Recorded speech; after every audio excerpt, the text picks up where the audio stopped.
पैदा होने के 3 दिन बाद जैसे मैं अपने रेशमी झूले में लेटा हुआ था, अपने आसपास के नए जगत को आश्चर्यचकित नज़रों से देखता हुआ, मेरी माँ ने मेरी दाई से पूछा, मेरा बेटा कैसा है? दाई ने कहा, बहुत बढ़िया मैडम। मैंने उसे 3 बार दूध पिलाया। इससे पहले मैंने कभी इतने छोटे बच्चे को इतना प्रसन्न देखा नहीं। मुझे गुस्सा आया। मैं चीखा, यह सच नहीं है माँ। मेरा बिस्तर सख्त है और जो दूध मैंने पिया वह कड़वा था और उस स्तन की बदबू मेरी नाक में आ रही थी और मैं बहुत दुखी हूँ। लेकिन मेरी माँ नहीं समझी और ना ही मेरी दाई, क्योंकि यह भाषा जो मैं बोल रहा था वह उस जगत की थी जिस जगत से मैं आया था। मेरे जीवन के 21वें दिन जब मेरा बपतिस्मा हो रहा था, पादरी ने मेरी माँ से कहा, आपको प्रसन्न होना चाहिए मैडम, आपका बेटा ईसाई ही पैदा हुआ।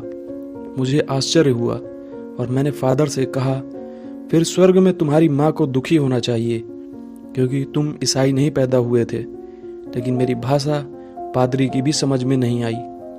7 चांद गुजर जाने के बाद एक दिन एक ज्योतिषी ने मुझसे देखकर मेरी माँ से कहा, आपका बेटा राजनैतिक होगा और मनुष्य जाति का बड़ा नेता बनेगा।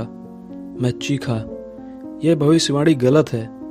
मैं संगीतज्ञ बनूंगा और संगीतज्ञ के अलावा कुछ भी नहीं बनूंगा। लेकिन उस उम्र में मेरी भाषा किसी की भी समझ में नहीं आई। इस बात का मुझे बड़ा ही आश्चर्य हुआ। 33 साल के बाद इसके दौरान मेरी माँ, दाई और पादरी मर चुके थे, लेकिन ज्योतिषी अभी तक भी जीवित था।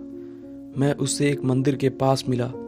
बात करते करते उसने कहा, मैं हमेशा जानता था तुम एक दिन बड़े संगीतज्ञ बनोगे। तुम छोटे थे तभी मैंने इसकी भविष्यवाणी कर दी थी और मैंने उसका विश्वास किया, क्योंकि अब मैं भी उस जगत की भाषा भूल गया हूँ। हम सब भी उस जगत की भाषा भूल गए हैं और इस जगत की भाषा में उलझ गए हैं और यही दुख का एकमात्र कारण है।